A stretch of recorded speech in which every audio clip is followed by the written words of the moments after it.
You ask Tiger to solve. This deals with linear equations with one unknown. The final result is x equals -2. Let's solve it step by step.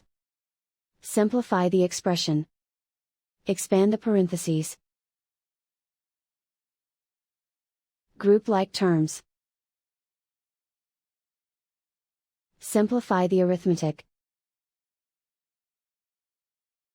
Group all constants on the right side of the equation. Subtract 6 from both sides. Simplify the arithmetic.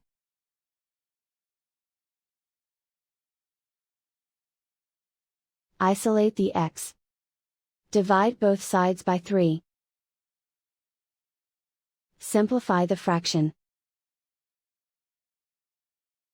Find the greatest common factor of the numerator and denominator.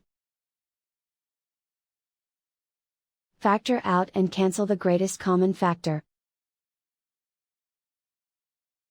And so the final result is x equals -2.